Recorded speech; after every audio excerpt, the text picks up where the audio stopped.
In the previous lecture, we discussed how we can use a key distribution center for the task of key management. In this lecture, we will discuss how we can use a different technique called symmetric key agreement for the same. There are two different approaches we'll discuss. One is Diffie-Hellman key agreement, and the second one is station-to-station key agreement. So Diffie-Hellman key agreement is basically dependent on the discrete log problem. So what exactly is the discrete log problem?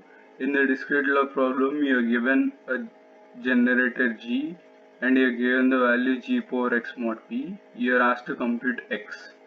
So doing this is hard. It's a hard problem. There is no polynomial time solution for doing this. So this is where the security of Diffie-Hellman lies. We have two devices, Alice and Bob, who wants to communicate, who wants to set up a session key, shared session key. Uh, so now what Alice does is she picks a random number, randomly generated number x, computes g for x mod p, sends it to Bob. What Bob does is he picks a randomly generated number y, computes g for y mod p, sends it to Alice. Now both of them computes R2 power x mod p and R1 power y mod p respectively. So now this is their shared secret key. The value of this will be g power xy mod p. So k, the shared secret key between them will be g power xy mod p. So yeah, basically if you're an attacker, you know g power x mod p, you know g power y mod p, you know that you know p and g values, but you won't be able to compute g power x y mod p with any of this information. So that's where the security of Diffie-Hellman lies. Now this is an example for Diffie-Hellman which you guys have to solve it on your own using a calculator. The slides are available on MightySearch website. This is another example with a bigger number, 512 bits integer. So yeah, the simple basic idea of Diffie-Hellman is that consider the key as a stack, right? Okay, you have three different parts in the key. G is the first part, X is the second part, and Y is the third part. So G, the one third of the key, is publicly available anyway. So what Alice does is she puts G in the stack. Bob also does the same. Now Alice appends extra X to it. This is X is the extra information which is only known to Alice. What Bob does is he appends Y to it, which is only known to Bob, right? Again, they share this information with each other, and Alice again appends X to whatever Bob sent, and Bob appends Y to whatever Alice sends. So this way, both of them individually know what the shared secret key is, but no one else knows it. Like and a third party attacker, will only know GX and GY, right? So he won't be able to compute GXY with that information. So that's how Diffie-Hellman works. So now coming to the security of Diffie-Hellman, as we discussed, like Diffie-Hellman is only as secure as the discrete log problem. So if you're able to break the discrete log problem, if you're able to solve discrete log problem in less than polynomial time, you'll be able to attack Diffie-Hellman as well. So those attacks we won't discuss now. There are some attacks on discrete log problem which you can study. So now we'll only discuss about the man in the middle attack for Diffie-Hellman. So what exactly is man in the middle attack for Diffie-Hellman? In this, Alice sends G power x mod p to Bob.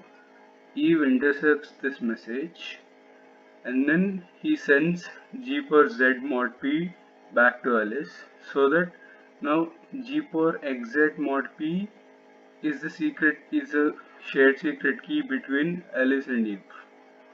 So what happens here is Alice thinks that he sent it to Bob, and so he thinks he created a session with Bob, but in real he actually set up a session with Eve.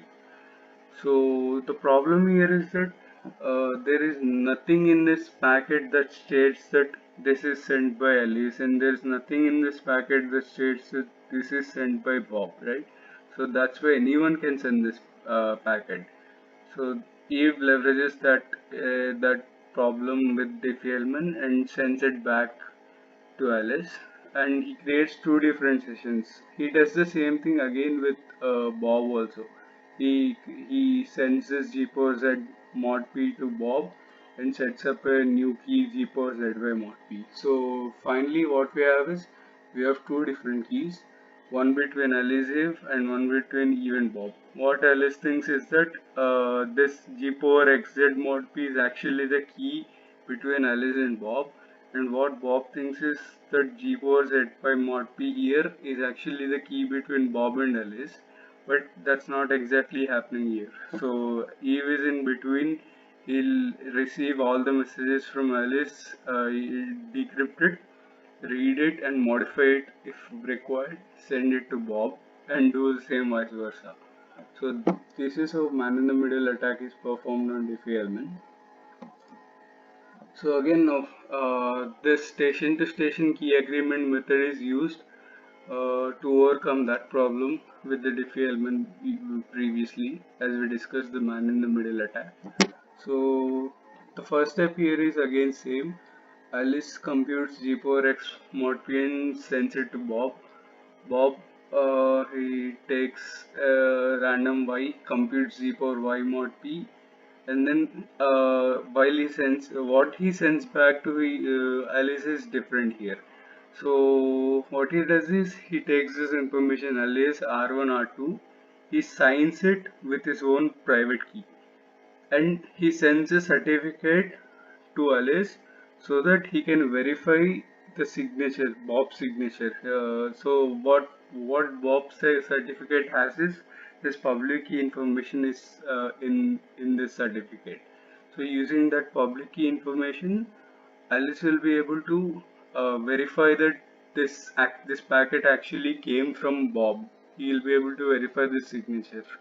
So similarly, now Alice also sends her certificate and signature to Bob for verification. Now Bob will be able to verify using Alice's certificate, which has the public key of Alice, and he'll be able to verify that this message is actually sent from Alice only. So this way, Diffie-Hellman can be made secure against man-in-the-middle attack. How it does that is, whenever if I'm Alice and I want to I need Bob's public key, so I'll ask the trusted center for the same with the timestamp. Now what the trusted center does is it responds with the same information along with the key, the public key of Alice, a public key of Bob, and and it signs T, which is a timestamp, with its own private key.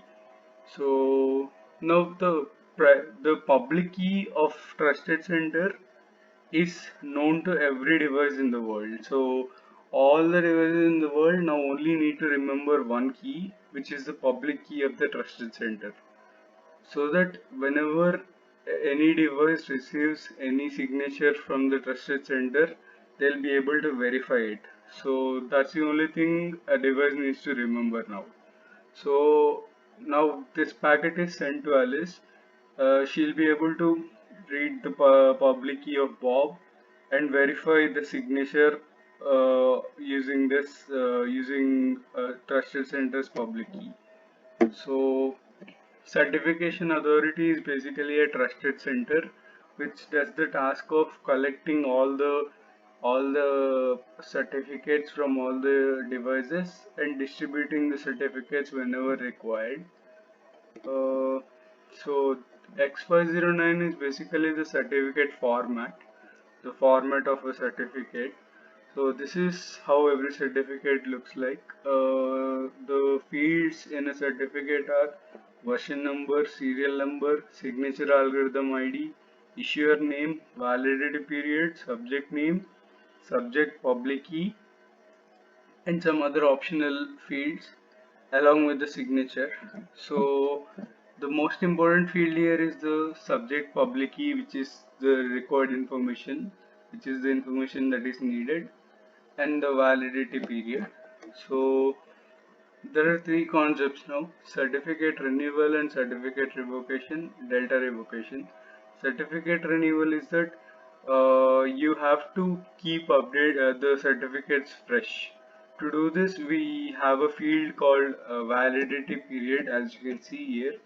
The validity period, whenever a certificate's validity period is expired, it will be discarded by default. So the second thing is certificate revocation. Suppose if I want to change my public and private key pair, so how I do this is I change my pair and then I tell the trusted party that I changed it so that he can update the certificate.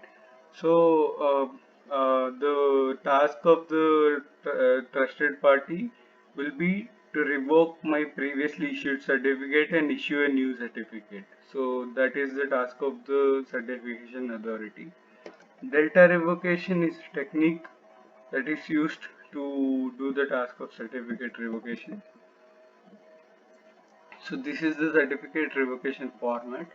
What it has is the signature algorithm ID, issuer name, the update date, this update date, and the next update date, and all the revoked certificates list in the signature.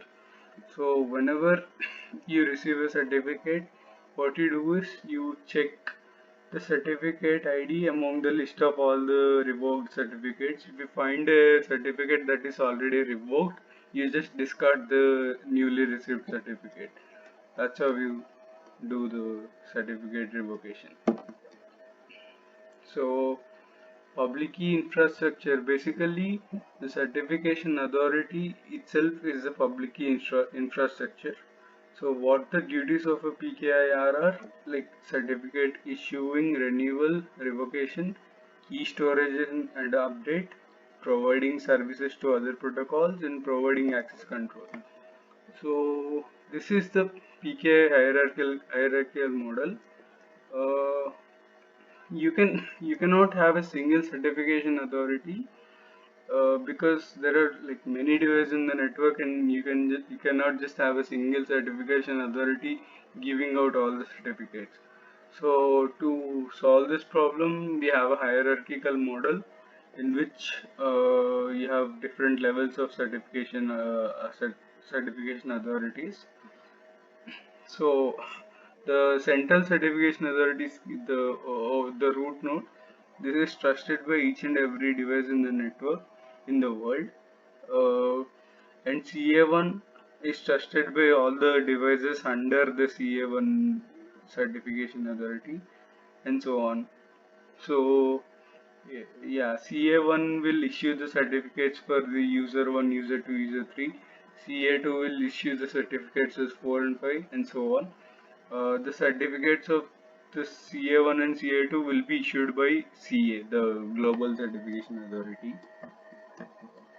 So this is another model, the mesh model, in which certification authorities are in the form of a mesh, where each certification authority is given the certificate, and it can give the certificate to each and every other certification authority. So basically root 1 will give the certificates to root 2, 3 and 4, and 2 will give the certificates to 1, 3 and 4, and so on.